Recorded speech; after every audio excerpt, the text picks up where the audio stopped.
बिस्मिल्लाहिर्रहमानिर्रहीम। अस्सलाम वालेकुम। हम लोग बहुत गरीब थे। एक दिन मेरे लिए एक गोरगन का रिश्ता आया। मैं तो बहुत डर रही थी क्योंकि मुझे कब्रिस्तान से डर लगता था, लेकिन गुर्बत की वजह से मेरी एक न सुनी गई क्योंकि हम 7 बहनें थीं। शादी के बाद रोज़ रात मुझे बहुत डर लगता था और फिर एक दिन ऐसा हुआ कि लोग एक औरत की लाश दफना कर गए, लेकिन अगले दिन वो औरत कब्र से बाहर थी और उसके गले में फूलों का हार था। मैं बहुत डर गई, लेकिन यह अब अक्सर होने लगा। जब भी कोई औरत आती, चाहे बड़ी या बच्ची, उसके साथ यही होता। एक दिन मेरे शौहर ने तंग आकर मुझे कहा कि आज की रात कब्र में लेट जाओ, मैं उस आदमी को पकड़ लूँगा। मैंने बहुत मना किया, लेकिन वो ना माना और मैं लेट गई। जैसे ही आधी रात हुई, एक आवाज़ आई और जब कब्र खुली तो आसमान टूट पड़ा, क्योंकि वहाँ तो 4। मेरा नाम आलिया है। हम 4 बहन भाई हैं। मैं सबसे बड़ी हूँ और तीनों मुझसे छोटे हैं। दुनिया के तमाम इंसानों की तरह मैंने होश संभालते ही ख्वाब देखने लगी और मेरे अंदर ख्वाहिशात जन्म लेने लगी थी। मगर मेरी बुरी किस्मत कि मैं एक नहायत ही गरीब घर में पैदा हुई, जहाँ बहुत मुश्किल से 2 वक्त का खाना नसीब होता था, हत्ता कि ख्वाहिशात भी पूरी ना होती। और हम थे भी 4 बहन भाई और अम्मा अब्बा। कुल मिलाकर हम 6 लोग थे खाने वाले, और एक अब्बा थे कमाने वाले, और वो भी दिहाड़ीदार थे। कभी दिहाड़ी लगती और कभी नहीं। और यूं बचपन से आज तक कई ऐसी रातें गुजरी जब हम भूखे सोए थे, और कई बार तो 2-3 दिन मुसलसल खाने को कुछ नहीं होता था। और वो दिन तो इतने बेशुमार हैं कि गिनना भी मुश्किल है। मुझे बचपन का वो हर पल याद है जो मैंने छोटी छोटी चीज़ों के लिए भी तरसते हुए गुजारा था। मेरे अब्बा हर मुमकिन कोशिश करते थे कि वो ज़्यादा पैसे कमा सकें, लेकिन किस्मत और उनके रिश्तेदारों को मंजूर नहीं था, क्योंकि अब्बा के घर वाले अब्बा से नफरत करते थे। अब्बा एक खाते पीते घराने से ताल्लुक़ रखते थे और एक अच्छी आसाइशों भरी ज़िंदगी गुजार रहे थे। और फिर कुछ ऐसा हुआ कि सब कुछ तबाह हो गया। हुआ कुछ यूँ कि अब्बा की शादी उनके अब्बा के दोस्त की बेटी से तय थी, जो स्टेटस में उनके हम पल्ला ही थे। लेकिन फिर एक रोज़ अब्बा के घर के चौकीदार की बेटी की शादी थी, और अब्बा अपने घर वालों के बरक्स बहुत रहमदिल थे, इसलिए चौकीदार की दावत देने पर वो इनकी बेटी की शादी पर चले गए। और वहीं उन्होंने मेरी अम्मा को देखा, और अपनी शादी से सिर्फ 2 हफ्ते पहले अब्बा को अम्मा से मोहब्बत हो गई और उन्होंने अम्मा से इजहार भी कर दिया। अम्मा गरीब और यतीम लड़की थीं, एक कोठी में नौकरी करती थीं और वहीं सर्वेंट क्वार्टर में रहती थीं। एक अकेली औरत जो हमेशा मोहब्बत के लिए तरसी थी। 2 बोल मोहब्बत के बाद पिघल गईं, और उन्हें चाहिए क्या था? एक मोहब्बत करने वाला हमसफ़र। लेकिन ये सब कुछ इतना आसान न था। अब्बा ने जब अपने घर में शादी से इनकार की बात की और बताया कि उन्हें किसी और से मोहब्बत हो गई है, तो घर में तूफान आ गया। और अब्बा के अब्बा यानी मेरे दादा ने अब्बा को खबरदार किया कि वो किसी भी गरीब घर की लड़की को अपनी बहू नहीं बनाएंगे। लेकिन अब्बा भी अपनी बात पर डटे रहे और कहा कि वो शादी करेंगे तो सिर्फ और सिर्फ शाज़मा यानी मेरी अम्मा से करेंगे। लेकिन दादा ने उनकी एक बात न मानी, और बाबा की शादी जो 2 हफ्ते बाद होनी तय पाई थी, वो 2 दिन बाद होनी तय पाई। अब्बा ने अपनी हर मुमकिन कोशिश की घर वालों को मनाने की, लेकिन कोई न माना, और आखिरकार अब्बा ने आखिरी रास्ता वही चुना जो इस हालत में सब मोहब्बत करने वाले चुनते हैं, और उन्होंने अम्मा से कोर्ट मैरिज कर ली। जब दादा को पता चला तो उन्होंने अब्बा को घर से निकाल दिया और उनसे अपनी गाड़ी और क्रेडिट कार्ड वगैरह ले लिए। अब्बा जिस वक्त दादा के घर से निकले तो उनके पास सवाए अम्मा के कुछ भी नहीं था। अब्बा ने सोचा कि नौकरी करके वो सब सही कर देंगे, लेकिन वो गलत थे, क्योंकि उनके अब्बा यानी मेरे दादा मारूफ बिजनेसमैन थे और शहर के तमाम बिजनेसमैन से उनका राब्ता और अच्छी दोस्ती थी। उन्होंने सबसे कह रखा था कि अब्बा को हरगिज़ नौकरी नहीं देनी, ताकि इनकी अकल ठिकाने आए और वो मोहब्बत के भूत को सर से उतार कर वापस घर आ जाएं। लेकिन अब्बा और अम्मा में मोहब्बत मिसाली थी। मुश्किल से मुश्किल हालात में भी दोनों ने एक दूसरे का साथ नहीं छोड़ा, और यूं वक्त गुजरता गया। अब्बा मेहनत मजदूरी करते थे, जिससे बामुश्किल हम लोग गुजारा कर पा रहे थे। ये बात है उस वक्त की जब मैं उम्र के 18वें साल में लगी थी। तो अब्बा ने मेरे लिए रिश्ते देखने शुरू कर दिए, ताकि वो जल्द से जल्द मेरे फ़र्ज से सुबकदोश हो सकें। और इसी दौरान फजल बख्श का रिश्ता मेरे लिए आया, जो कि कब्रिस्तान में गोरगन था, और वहीं कब्रिस्तान के पास उसका घर था। जब मैंने ये सुना तो खूब वावेला किया कि मैं किसी गरीब इंसान हत्ता के गोरगन से हरगिज़ शादी नहीं करूँगी। میں نے جیسی 18 سالہ زندگی گزاری تھی ویسی زندگی اگلے 50-55 سال نہیں گزار سکتی، اور نہ ہی مجھے کسی گورگن سے شادی کرنی تھی، کیونکہ مجھے تو قبرستان سے ہمیشہ خوف آتا تھا اور ابا مجھے قبرستان میں ہی رخصت کرنا چاہتے تھے۔ لیکن میرے اتنے کہنے کے باوجود ابا نے میری ایک نہ سنی، کیونکہ وہ جانتے تھے کہ ہم جیسے لوگوں کو بڑے گھر کے لوگ کبھی بھی بیاہ کر نہیں لے جائیں گے، اور دوسری طرف اپنے ابو یعنی کہ میرے دادا کی نفرت سے بھی ڈرتے تھے، اور دوسری طرف میں بھی جوان ہو رہی تھی۔ اماں بابا میری جوانی اور دادا کی نفرت سے ڈر گئے تھے، اس لیے انہوں نے میری شادی فضل بخش سے طے کر دی۔ ابا کا کہنا تھا کہ وہ فضل بخش کو جانتے ہیں، وہ ایک نہایت اچھا اور سچا آدمی ہے، چاہے غریب ہے لیکن وہ مجھے خوش رکھے گا۔ میں نے شروع میں انکار کیا، لیکن پھر تمام مشرقی لڑکیوں کی طرح ابا کے فیصلے کے آگے سر جھکا لیا، اور ایک شام سادگی سے نکاح کر کے مجھے فضل بخش کے ساتھ رخصت کر دیا گیا۔ میں رخصت ہوتے وقت امی ابو کے گلے لگ کے بہت روئی تھی۔ میرے سارے خواب مر چکے تھے، کیونکہ میں اب باقی زندگی بھی ویسے ہی گزارنے والی تھی جیسے اس سے پہلے گزار رہی تھی۔ میرا خواب تھا کہ میں اپنی باقی کی زندگی عیش و آرام سے گزاروں، اور ہر لڑکی کی طرح میں بھی اپنے خوابوں کے راجے کا انتظار کر رہی تھی، لیکن میرے خواب ٹوٹ چکے تھے۔ میں فضل بخش کے ساتھ رخصت ہو کر اس کے گھر آ گئی تھی، جو گھر کم اور کوٹھری زیادہ لگتی تھی۔ سرخ اینٹوں سے بنا ایک کمرہ جس کے آگے ٹاٹ کا پردہ لگا ہوا تھا، وہ ایک کمرہ ہی کمرہ بھی تھا اور باورچی خانہ بھی تھا۔ ایک طرف قطار میں برتن رکھے ہوئے تھے اور چولہا رکھا ہوا تھا جس پر کھانا بنانے کا انتظام تھا۔ وہ فضل بخش کا گھر تھا، جو ہمارے گھر سے بھی برا تھا، لیکن کیا جا سکتا تھا، اب مجھے وہیں گزارا کرنا تھا۔ فضل بخش جس وقت کمرے میں داخل ہوا وہ رات کا وقت تھا۔ اس سے پہلے عصر کے وقت میں رخصت ہو کر اس گھر میں آئی تھی، اور میرے ساتھ میری اماں اور بہنیں تھیں جو کہ اب جا چکی تھیں، اور فضل بخش کمرے میں آ چکا تھا۔ میں ایک طرف زمین پر ڈالے پرانے سے گدے پر بیٹھی ہوئی تھی۔ اماں نے مجھے آج اپنے نکاح کا سرخ جوڑا پہنایا ہوا تھا، میں نے گھونگھٹ لیا ہوا تھا۔ فضل بخش میرے سامنے آ کر بیٹھا، اور اس نے جیسے ہی اٹھایا باہر سے عجیب سی آوازیں آنے لگیں۔ میں تو بہت زیادہ ڈر گئی تھی کہ رات کا وقت تھا اور قبرستان میں فضل بخش کا وہ کمرہ تھا۔ میں تو حیران تھی کہ فضل بخش وہاں رہتا کیسے ہے، کیا اسے ڈر نہیں لگتا؟ مجھے تو آواز سن کر بہت سے بھی زیادہ ڈر لگ رہا تھا۔ فضل بخش نے مجھے وہیں پر بیٹھنے کا کہا اور خود باہر آ گیا۔ کچھ دیر گزری تھی کہ فضل بخش لوٹ آیا اور اس نے کہا کہ اب کوئی آواز سنائی نہیں دے گی، لیکن میں ساری رات ڈرتی رہی کہ کہیں کسی قبر سے مردہ اٹھ کے اندر نہ آ جائے۔ اگلے دن میں اٹھی تو فضل بخش وہاں نہیں تھا، وہ کہیں گیا ہوا تھا۔ میں نے اٹھ کر کمرے کا پردہ ذرا سا اٹھا کر باہر دیکھا، جہاں ہر طرف قبریں ہی قبریں تھیں۔ میری ریڑھ کی ہڈی میں سنسناہٹ ہونے لگی اور میں نے گھبرا کر پردہ چھوڑ دیا اور اندر دبک کر بیٹھ گئی۔ میں ڈر کے مارے بری طرح سے کانپ رہی تھی۔ تھوڑی دیر بعد فضل بخش لوٹ آیا تھا اور اس کے ہاتھ میں 2-3 شاپرز تھے۔ اس نے مجھے یوں کانپتے دیکھا تو وجہ پوچھی۔ میں نے اسے اپنا ڈر بتا دیا۔ فضل بخش نے مجھے ریلیکس ہونے کا کہا اور وہ اپنے ساتھ ناشتہ لایا تھا باہر سے۔ میں نے اٹھ کر منہ ہاتھ دھویا، تب تک فضل بخش نے ناشتہ پلیٹوں میں ڈالا۔ ہم دونوں نے ایک ساتھ ناشتہ کیا اور وہ ناشتے کے دوران ادھر ادھر کی باتیں کرتا رہا، جس سے میرا دھیان قبرستان کی طرف سے ہٹ گیا اور کسی حد تک میرا ڈر بھی کم ہو گیا تھا، اور میں نے ڈٹ کر ناشتہ کیا تھا کیونکہ فضل بخش بہت اچھا ناشتہ لایا تھا، جو اس سے پہلے ابا کی محدود آمدنی میں ہم نے کبھی نہیں کیا تھا۔ ناشتے کے بعد فضل بخش مجھے امی ابو کے گھر لے آیا اور پورا دن امی ابو کے گھر گزارنے کے بعد میں شام کو فضل بخش کے ساتھ گھر لوٹ آئی تھی۔ اس رات پھر مجھے قبرستان سے عجیب آوازیں آنے لگیں تو میں نے فضل بخش کو جگایا اور کہا کہ باہر کچھ ہو رہا ہے۔ فضل بخش اٹھ کر باہر گیا اور تھوڑی دیر بعد واپس آیا تو اس نے کہا کہ باہر کوئی بھی نہیں ہے۔ فضل بخش نے مجھے سکون سے سو جانے کا کہا اور بتایا کہ قبرستان سے ایسی ہی آوازیں آتی رہتی ہیں اور وہ تو اب ان کا عادی ہو چکا ہے، اور بہت جلد میں بھی جب عادی ہو جاؤں گی تو مجھے بالکل بھی ڈر نہیں لگے گا۔ فضل بخش نے بتایا کہ اس کے ابا کے 3 بھائی تھے، تینوں اس کے ابا سے بڑے تھے اور اپنا کاروبار سنبھال رہے تھے جو کہ اس کے دادا نے وراثت میں چھوڑا تھا، لیکن اس کے ابا خود کچھ کرنا چاہتے تھے اور انہوں نے اپنی محنت سے اپنا آپ منوایا۔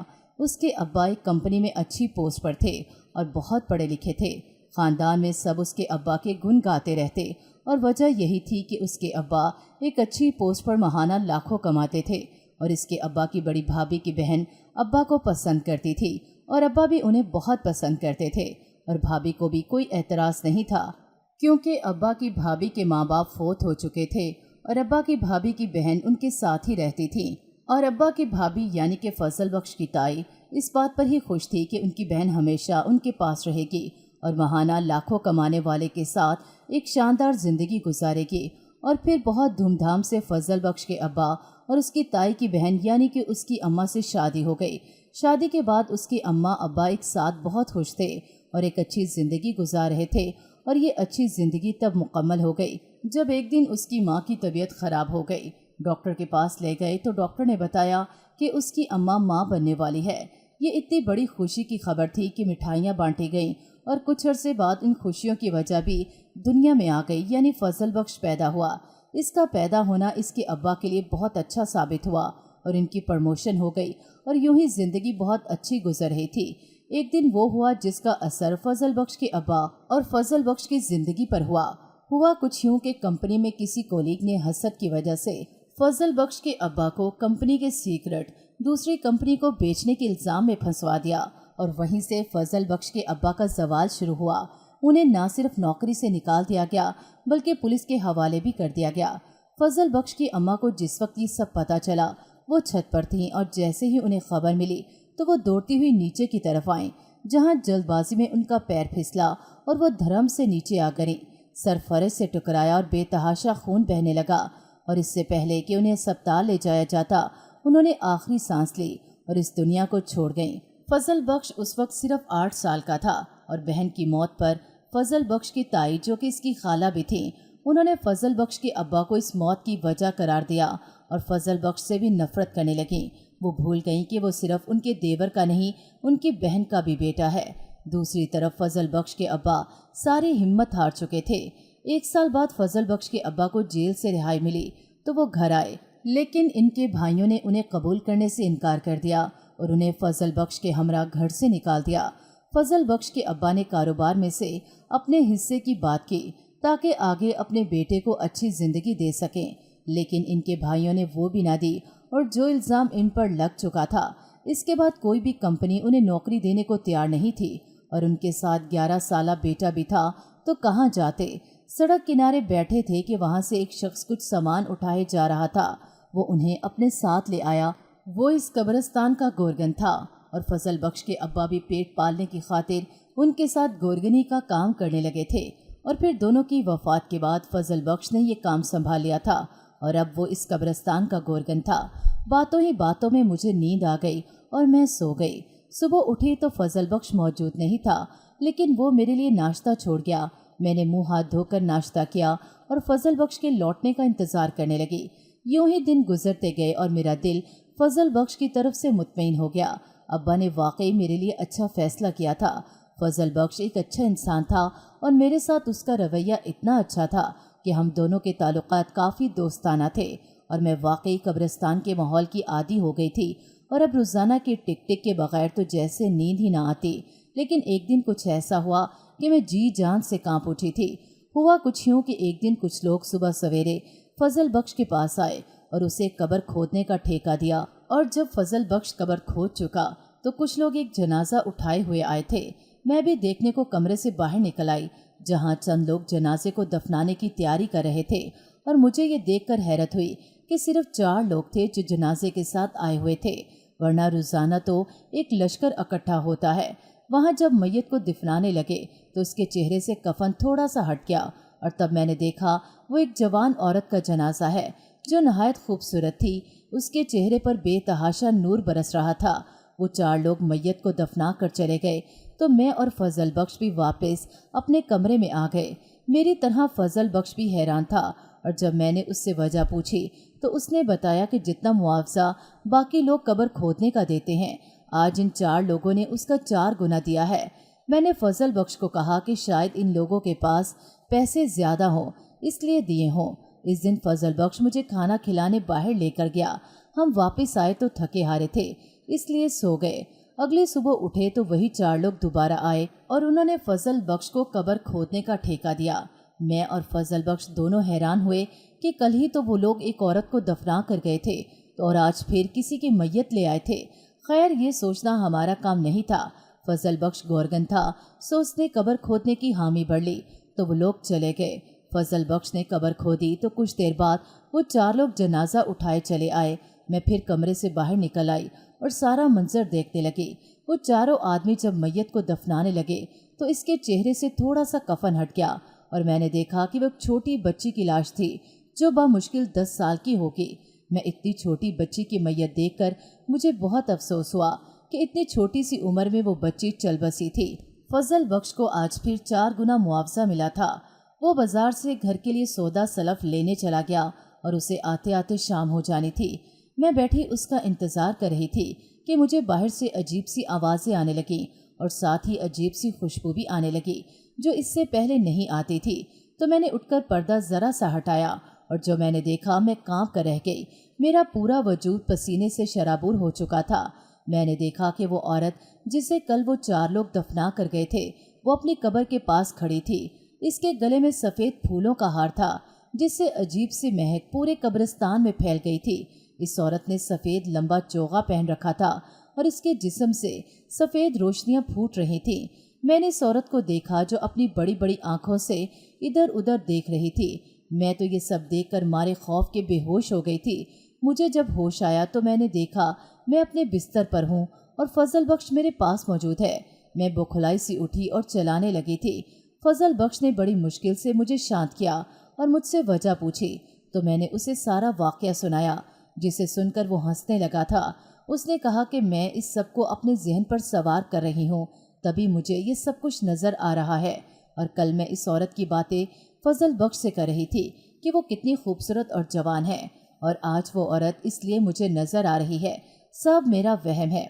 मैंने फजल बख्श को बहुत समझाने की कोशिश की लेकिन उसने मेरी बात का एतबार न किया और मुझे खाना खिलाकर सुला दिया। अगली सुबह वो 4 आदमी फिर से कब्र खुदवाने के लिए मौजूद थे। उन्होंने फिर से 4 गुना मुआवजे पर फजल बख्श से कब्र खुदवाई और उस रोज़ फिर वो एक मैयत लाए। आज वो मैयत एक बूढ़ी औरत की थी।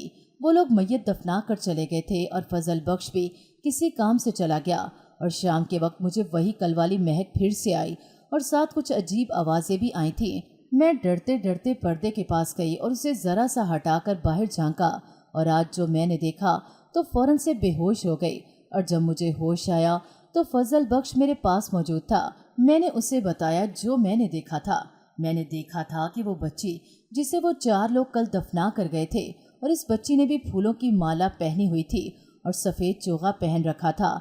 इसके जिस्म से भी सफ़ेद रोशनियां फूट रही थी।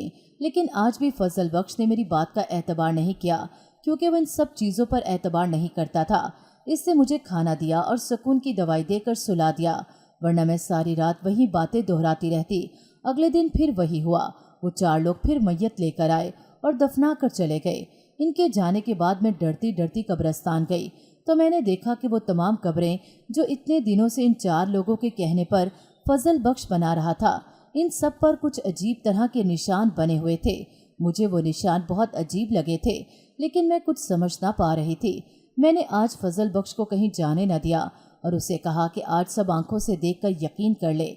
हम दोनों शाम होने के बाद इस खुशबू का इंतज़ार करने लगे और फिर कुछ देर बाद रोज़ाना की तरह वो खुशबू हर तरफ फैल गई और फिर अजीब सी आवाज़ें आने लगीं और हमने पर्दे की ओर से छुप कर देखा तो जिस बूढ़ी औरत को कल दफनाया गया था वो अपनी कब्र के पास खड़ी थी और इसके गले में फूलों की माला थी और सफ़ेद चोगा पहन रखा था और जिस्म से तेज़ रोशनियां फूट रही थीं। मैंने फजल बख्श को कहा कि आज देखकर यकीन कर लिया, लेकिन फजल बख्श को आज भी यकीन नहीं आ रहा था। वो बाहर गया तो वहाँ अब कोई भी नहीं था, लेकिन टॉर्च की रोशनी में उसने भी एक बात नोट की कि सब कब्रों पर निशान बने हुए थे। फजल बख्श वापस आकर किसी गहरी सोच में गुम था और मैं डर रही थी, लेकिन उसी वक्त जो बात फजल बख्श ने की उसने मेरे होश उड़ा दिए। मैं सोच भी नहीं सकती थी कि फजल बख्श मुझे ये सब करने को कह रहा था, लेकिन फजल बख्श इस सब के नतीजे तक पहुंचना चाहता था और ना चाहते हुए भी मैं उसकी बात मान गई। और अगले दिन फजल बख्श ने सारा प्लान तरतीब दिया और रोज़ाना की तरह वो 4 लोग फिर से आए और कब्र खोदने का ठेका दिया। फजल बख्श ने आज इन चारों से 6 गुना मुआवजे की डिमांड की तो वो मान गए और जब वो जनाजा लेकर आए तो दफनाने लगे थे कि कब्रिस्तान के पास से पुलिस का सायरन सुनाई दिया। तो वो डर कर एक तरफ भाग गए। जैसा फजल बख्श को शक था कि होगा, उनके जाते ही हमने जल्दी से अपने प्लान पर अमल किया और फजल बख्श इस मैयत को कमरे में ले आया। वो मैयत 16-17 साल लड़की की थी। हमने मैयत वहीं छोड़ी और इसकी जगह फजल बख्श ने मुझे दफन कर दिया, लेकिन कब्र के एक तरफ ऐसी जगह बनाई जो नजरों से ओझल थी और मुझे सांस भी आ रहा था। ऐसे लग रहा था जैसे वो कोई गार हो। वो 4 आदमी लौटे तो फजल बख्श ने बताया कि वो मैयत को दफना चुका है, जिस पर इन आदमियों ने खुश होकर 6 की बजाय फजल बख्श को 10 गुना ज्यादा मुआवजा दिया और चले गए। जब शाम हुई तो वही महक फिर से फैल गई और कब्र के ऊपर से मिट्टी हटने लगी। मैं बहुत डरी हुई थी और जिस वक्त सारी मिट्टी हटी और जो मैंने देखा वो देखकर मेरे सर पर आसमान टूट पड़ा। कब्र के दहाने पर वही दिन को जो मैयत थी वो लड़की खड़ी थी और इस लड़की ने जब मेरी शक्ल देखी तो वो घबरा गई और कमरे से फजल बख्श भी निकल आया था। वो लड़की जिसके जिस्म से रोशनियां फूट रही थी वो भाग रही थी कि एक तरफ से पुलिस वाले आए और उसे गिरफ्तार कर लिया और फिर उसी के जरिए उसके बाकी सारे साथियों को पकड़ा गया जो मरने का नाटक कर रहे थे। और नाटक की वजह वो ड्रग्स थे जो शहर में नाका होने की वजह से बाहर नहीं ले जा सकते थे। इसलिए वो अपने किसी साथी की प्लास्टिक का जिस्म और चेहरा बनवा कर लाते जिसमें ड्रग्स की भारी मिकदार होती और शाम के वक्त निकाल कर ले जाते थे। चूँकि कब्रिस्तान शहर से बाहर था इसलिए वो मैयत के बहाने ड्रग्स निकाल कर वहाँ ले आते थे और फजल बख्श को शक हो गया था। इसी वजह से उसने सारा प्लान तरतीब दिया। अब सारे ड्रग्स स्मगलर्स पकड़े गए थे और हुकूमत ने उन्हें सजा सुनाने के साथ हमारी बहादुरी पर हमें 20 लाख का इनाम दिया, जिससे हमने एक घर लिया और फजल बख्श ने अपना कारोबार शुरू कर दिया। और कुछ अरसे बाद हमारे यहाँ बेटी का जन्म भी हुआ और हमारी ज़िंदगी अब मुकम्मल और खुशहाल थी।